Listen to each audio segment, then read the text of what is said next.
말 그대로 눈 깜짝할 사이였습니다. 현금 수송 차량을 훔쳐 달아난 것이었습니다. 출근길 혼잡한 시간대에 발생한 범행이었습니다. 사건 현장에서 불과 50m 떨어진 곳에는 파출소가 있었습니다. 이런 대담한 범행을 한 범인은 과연 누구일까요?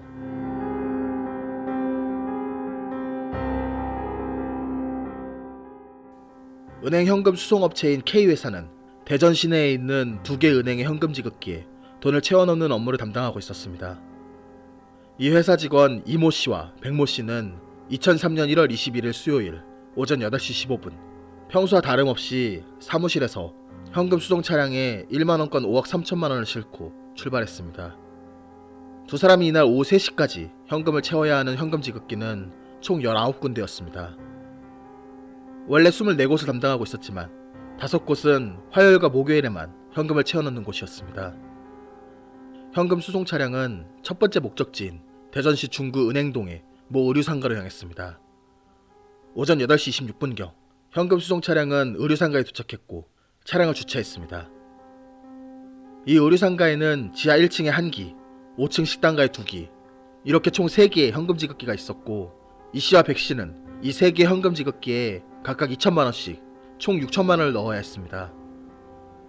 현금을 현금 지급기까지 옮기는 과정에서 예기치 못한 사고가 발생할 것을 대비하기 위해 2인 1조로 같이 움직이도록 회사 내부 지침이 정해져 있던 상황이라 두 사람은 함께 현금 수송 차량에서 가방을 들고 내렸습니다. 이때 시각이 오전 8시 27분.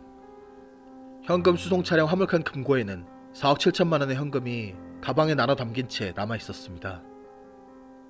이들은 의류상가 안으로 들어가 지하 1층 현금 지급기에 2천만 원을 채워놓고는 바로 옆에 있는 엘리베이터를 타고 5층으로 올라가 2대의 현금 지급기에 나머지 4천만 원을 채워 넣었습니다. 그리고 다시 엘리베이터를 타고 현금 수송 차량이 세워진 곳으로 돌아온 시각은 오전 9시 5분이었습니다.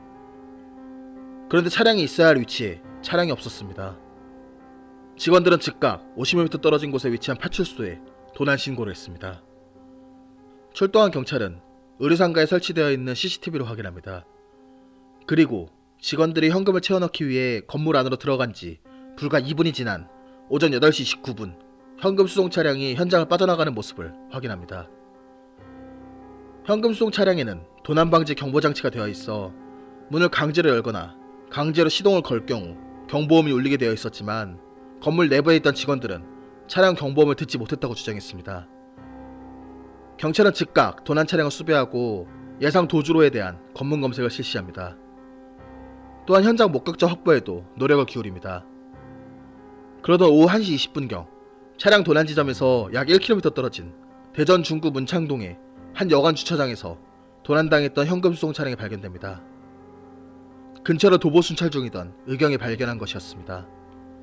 하지만 발견 당시 이미 금고문은 열려 있었고 현금 4억 7천만 원은 모두 사라진 뒤였습니다. 금고는 자물쇠가 아닌 경첩 부분이 예리하게 잘려 있었습니다. 그리고 차량 운전석이나 조수석, 화물칸 출입문 어디에도 강제로 열었던 흔적이 없었습니다. 차량 운전석 밑에 있던 도난 경보기의 전선은 뽑혀 있었고 이 경보기 장치와 연결된 차량 본인 내부 엔진부에 경보기 관련 배선도 잘려 있었습니다. 경찰은 이러한 정황으로 보아 범인이 만능 열쇠나 복제한 열쇠로 차량 문을 연 뒤 도난 경보 장치의 배선을 제거하고 차량을 가져갔을 것으로 추정합니다.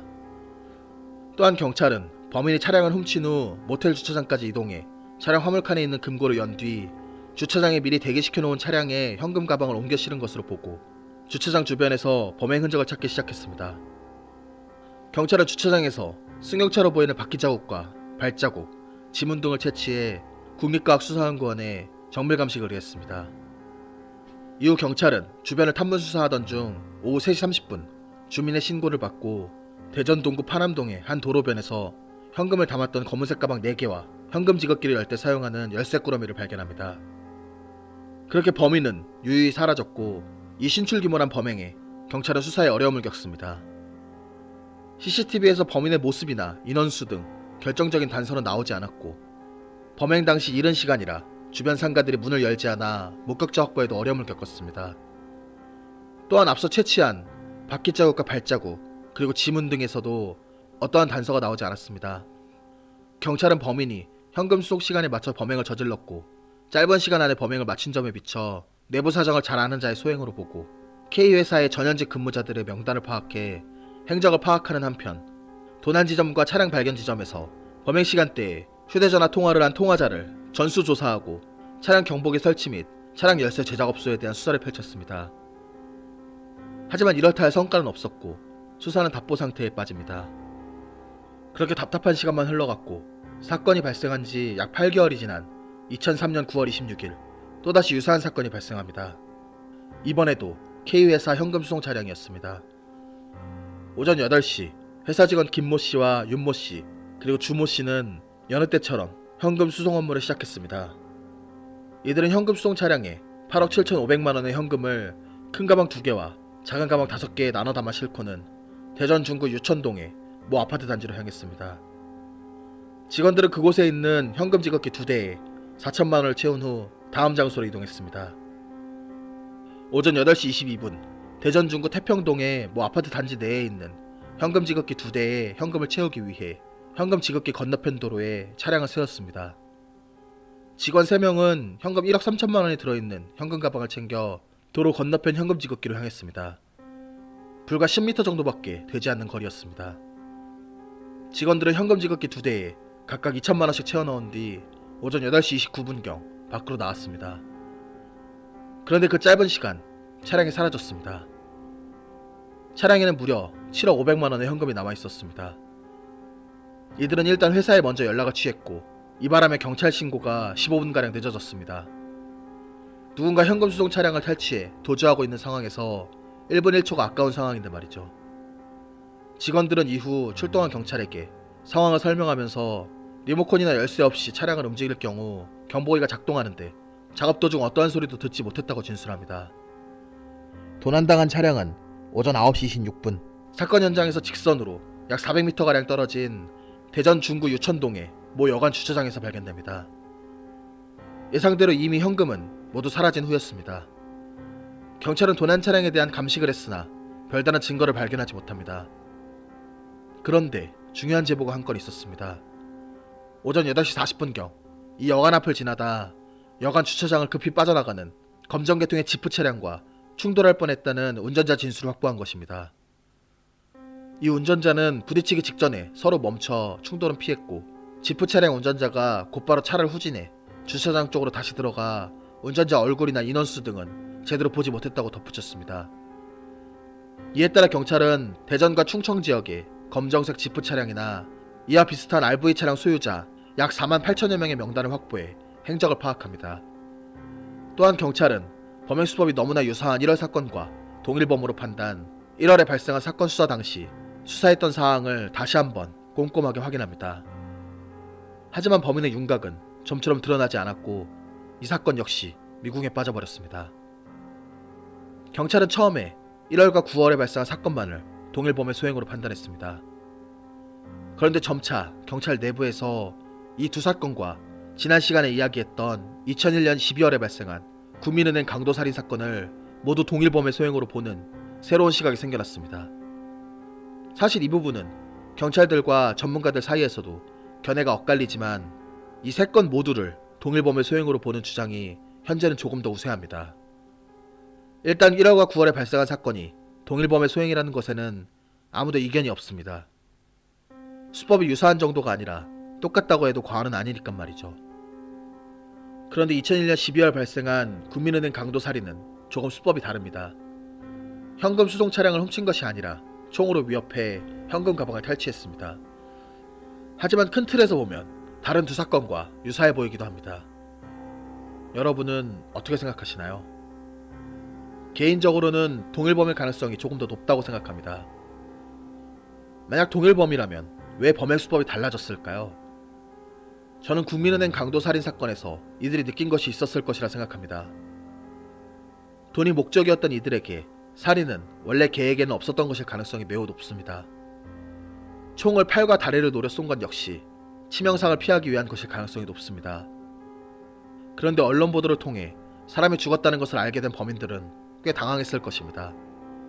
그래서 이런 위험을 감수하기보다는 아예 현금 수송 차량을 탈취하는 방법으로 범행 수법을 바꾼 것은 아닐까요? 그리고 총기를 탈취하는 위험을 감수한 범행치고 3억 원이라는 돈은 그들에게 큰 돈이라는 느낌으로 다가오지 않았을 가능성이 있습니다. 그래서 추가 범행을 계획했고 그 과정에서 또 다른 총기를 탈취해야 하는 위험성은 배제하고 싶었을 것입니다. 그래서 범행 과정에서 자신들이 가급적 드러나지 않는 방향으로 범행 수법이 변한 것이라 생각합니다. 그렇다면 대체 범인은 누구일까요? 워낙 증거가 없는 사건이지만 주어진 정보들만으로 범인의 모습을 조금이나마 추정해 보려고 합니다. 일단 범인은 몇 명일까요? 첫 번째 사건인 국민은행 강도 살인 사건 당시 경찰은 여러 정보를 취합해 범인은 3명이라고 판단했습니다. 그리고 두 번째와 세 번째 사건이 벌어졌을 때 경찰은 범인의 치밀함과 수법으로 보아 범인이 2명 이상이라고 추정했습니다. 결국 세 사건이 동일범의 소행이라고 봤을 때 범인은 3명이라고 보는 것이 합리적입니다. 다음으로 제가 이 사건에 대해 정보를 수집하고 조사하면서 생긴 가장 큰 의문은 어떻게 현금 수송 시간을 알고 범행을 했는가였습니다. 당시 경찰도 그렇고 지금 이 사건을 분석하는 많은 전문가들도 범인들 중에 은행 직원이나 보안 요원이 있거나 혹은 정보를 제공한 내부 조력자가 있을 것이라 추정하고 있습니다. 저도 처음에는 그렇게 생각했습니다. 그런데 이 의문은 생각보다 쉽게 풀렸습니다. 여러분은 현금 수송 차량이면 어떤 모습을 생각하시나요? 저는 처음에 생각할 때 겉으로 보기에 현금 수송 차량임을 모르게 아무 표시가 되어 있지 않을 줄 알았습니다. 하지만 당시 자료를 찾아보다가 실제 범행을 당한 현금 수송 차량의 모습을 확인한 결과 현금 수송 차량 표면에 대놓고 현금 수송 차량임을 알 수 있는 표시들이 적혀 있다는 것을 발견했습니다. 2001년 12월 처음 발생한 사건에 피해를 입은 현금 수송 차량은 차량 겉에 대놓고 국민은행이라고 적혀 있었고 2003년 1월과 9월 피해를 입은 현금 수송 차량에는 K회사 로고와 함께 K금융안전이라고 누가 봐도 현금 수송 차량임을 알 수 있게 적혀 있었습니다. 이 때문에 범인들이 마음만 먹으면 이 차량의 동선과 운행 시간을 미리 추적해 파악해 놓을 수 있었던 것입니다. 경찰 수사 당시 은행과 경비업체 관리자 그리고 현금 수송업체 관리자들에게서 아무런 혐의가 드러나지 않은 것이 어쩌면 당연했던 것입니다. 그렇다면 범인들은 두 번째와 세 번째 범행에서 어떻게 사설 현금 수송업체의 차량에 설치된 경보기를 제거하는 방법을 알았을까요? 차량 내에 경보기와 연결된 배선이 예리하게 절단되어 있었던 것으로 보아 분명 범인들이 인위적으로 절단한 것입니다. 범인들 가운데 이러한 정보를 아는 인물이 있었던 것일까요? 아니면 외부에서 정보를 얻은 것일까요? 그렇다면 갑자기 조력자나 정보 제공자가 생긴 것일까요? 어떤 증거도 없어 섣불리 뭐라고 추정하기는 힘든 상황입니다. 한편 범인들이 치밀하게 범행을 준비했던 것은 확실해 보입니다. 먼저 첫 번째 범행의 경우 차량을 훔쳐 권총을 탈취하고 권총을 사용해 현금 수송 차량에서 돈가방을 훔친 뒤 도주까지 1년의 계획이 촘촘하게 아주 잘 짜여 있습니다. 미리 주변 지리를 다 탐문하고 조사해 이동 경로와 도주로까지 다 계획해 놓았을 것으로 추정됩니다. 전체적인 범행 과정을 봤을 때 미리 차량을 여러 대 준비해 놓았을 것입니다. 그리고 차량을 계속 바꿔 타며 추적을 피해 도주한 것으로 보입니다. 이는 두 번째와 세 번째 범행에서도 마찬가지였습니다. 바뀐 범행 수법으로 권총을 사용할 필요가 없어진 대신 금고문을 열고 현금을 꺼내는 과정에서 아무에게도 목격되지 않아야 하는 위험이 있었습니다. 그래서 이들은 도로변에서 안을 들여다보기 힘든 모텔이나 여관 주차장을 이용했습니다. 이후 도주 과정은 첫 번째 범행과 동일했을 것입니다. 하지만 그 어떤 계획도 실행하는 과정에서는 예상치 못한 변수들이 생길 수 있습니다. 하지만 이 범인들은 그 어떤 흔적도 남기지 않았습니다. 이러한 깔끔한 범행 수법으로 볼 때 초범은 아닐 가능성이 있습니다. 이 세 차례의 범행 전에도 이런 범행을 저질렀던 인물들일 수 있습니다. 하지만 저는 국민은행 사건이 이들의 첫 번째 범행이라고 생각합니다. 개개인이 전과가 있을 수는 있지만 셋이 함께하는 범행은 처음일 것이라는 의미입니다. 그 이유는 총기 사용 때문입니다. 우리나라에서는 총기를 구하는 것이 매우 어렵습니다. 또한 총기를 여러 번 탈취하는 것은 쉬운 일이 아니고 매번 많은 위험을 감수해야 합니다. 따라서 총기를 탈취해 저지른 범행은 이 한 건일 가능성이 매우 높습니다. 그렇다면 만약에 국민은행 강도살인 사건 이전에 3명이서 비슷한 범행을 총기 없이 저지르고 잡히지도 않은 상황에서 갑자기 총기를 탈취하는 위험한 행동을 저지를까요? 이미 총기 없이 범행을 성공한 상황에서 총기를 탈취하는 위험을 감수할 리는 없다고 생각합니다. 따라서 국민은행 강도살인 사건이 이들이 함께하는 첫 번째 범행이라고 생각합니다. 그런데 분명히 범인들 중에는 총기를 잘 다루는 인물이 있는 것은 확실합니다. 혹시 권총 사격을 해보신 분이 있으신가요? 군대에서나 혹은 실탄 사격장에서 권총을 쏴보신 건 아시겠지만 권총으로 정확히 목표물을 맞히는 것은 생각 이상으로 매우 힘듭니다. 그런데 범인은 피해자의 팔과 다리를 정확히 노렸었습니다. 이렇게 총기를 잘 다루는 인물이라면 쉽게 떠오르는 것은 군인이나 경찰입니다. 첫 번째 범행 당시 범인을 목격한 이들의 진술을 토대로 만든 몽타주에 공통적으로 드러나는 모습이 짧은 스포츠형 머리였습니다. 이를 보면 정말로 범인은 군인일까요? 범인들 중 한 명의 손가락 끝마디가 없다는 것도 혹시 군생활 중 당한 사고이지 않을까 추정할 수 있기도 합니다.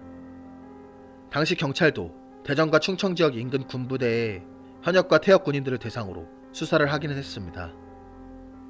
그렇다면 범인들은 고정적인 직업이 있었을까요? 철저한 사전수사를 통해 시뮬레이션을 해보고 계획을 세우는 과정을 생각해보면 특정 직업을 갖고 있었다면 힘들었을 수 있습니다. 하지만 3명이 역할을 분담해 시간이 나는 사람이 돌아가면서 조사를 했다면 가능한 일이기도 합니다. 다만 첫 번째 범행 당시 수원에서 강도범행 차량을 훔친 시각은 21시 45분경, 경찰관을 들이받은 차량을 훔친 시각은 21시 30분경, 경찰관에서 총기를 탈취한 시간은 0시 10분경이었습니다. 모두 밤 시간이라는 것을 볼 때 직업이 있었을 가능성이 조금 더 있어 보이긴 합니다. 그렇지만 이들이 고정적인 직업이 있었건 그렇지 않았건 사건의 범행 시각은 모두 오전이었습니다. 이를 볼 때 범인들이 직업이 있었다면 범행 당일이나 그 전후에 걸쳐서 휴가나 연차를 썼을 가능성이 높습니다. 그래서 사건의 범행이 발생한 날짜에 대전 인근의 군부대나 회사 혹은 작업장에서 모두 휴가나 연차를 쓴 인물들을 확인했으면 범인의 윤곽이 잡히지 않았을까 생각합니다. 물론 지금은 시간이 오래 지나 이런 기록조차 남아있지 않겠죠. 이와 연관하여 또 하나 생각해볼 점은 범인들의 거주지입니다. 만약 범인들이 고정적인 직업을 가지고 있었다면 대전 인근 어딘가에서 거주하고 있었을 가능성이 높습니다. 하지만 반대로 고정적인 직업이 없었다면 어떨까요? 거주지도 일정하지 않고 모텔이나 여관 등을 전전하며 범행을 계획하고 실시했을 가능성이 있습니다. 2003년 벌어진 2건의 사건은 이미 공소시효가 만료되어 영구 미제 사건으로 남게 되었지만 첫 번째 사건은 강도살인 사건으로 분류되어 공소시효가 없어져 범인을 잡으면 처벌이 가능한 상황입니다. 대체 범인들은 누구일까요? 너무 증거가 없어 범인의 모습을 좁히는 건 역시 쉬운 일이 아닙니다. 그래서 저는 일단 모든 가능성을 열어두고 범인의 모습을 추론해봤습니다. 여러분의 생각은 어떠신가요? 이런 증거가 없는 범행일 경우 더더욱 여러분의 의견이 필요합니다. 다양한 가능성을 검토해 차근차근 범인의 모습을 잡아가는 것이 필요합니다. 이들은 지금도 어딘가에서 완전 범죄를 자신하며 웃고 있을 것입니다. 아니, 두려움에 떨고 있을지도 모르죠. 저는 언젠가 이들이 반드시 그 죗값을 치르게 될 것이라고 생각합니다. 이상 미제사건 파일 잔맛이었습니다.